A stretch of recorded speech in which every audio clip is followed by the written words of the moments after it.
A lot of organizations that, you know, I've been working with and partnering with over 25 plus years, like many of them would have been traditionally quite internally focused, you know, maybe manufacturing businesses where the focus was very much on manufacturing output, quality, safety. But I suppose what I would say is that that idea of having an external brand identity has become a lot more important in recent years. So, like, if you think about, for example, traditional brands that perhaps would have almost sold themselves in terms of maybe a blue chip brand that somebody would like to work with, that's probably no longer the case. So I think people trust people more than brands, and that's very much borne out by research as well. And I suppose, again, if you look at, you know, employee psychology, you know, both in terms of what makes people stay in organizations and what attracts them in the first place, it is very much about,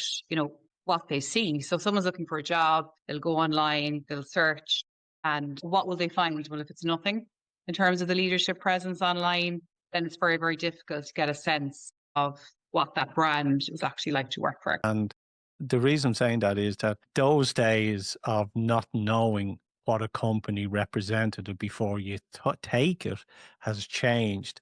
And employees do a massive amount of research on a company before they decide to take the job. But absolutely, employees now, the first thing they will do is they will research the company online. They will look and see what they find. You know, does the message, does the story align with my personal values? Is this a company that resonates with me? And do the leaders in this company, you know, do they inspire me?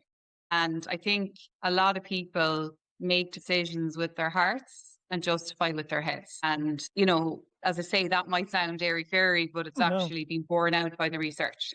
And I think we all do it if we're honest. But I suppose what you have to remember is that if that's not something that's being communicated externally, then it can be the best kept secret. Because, you know, make no mistake about it, the company that's representing you in the market, be it Fastnet or any other, it's how they pitch the opportunity and the company to a prospective candidate that's going to make the difference.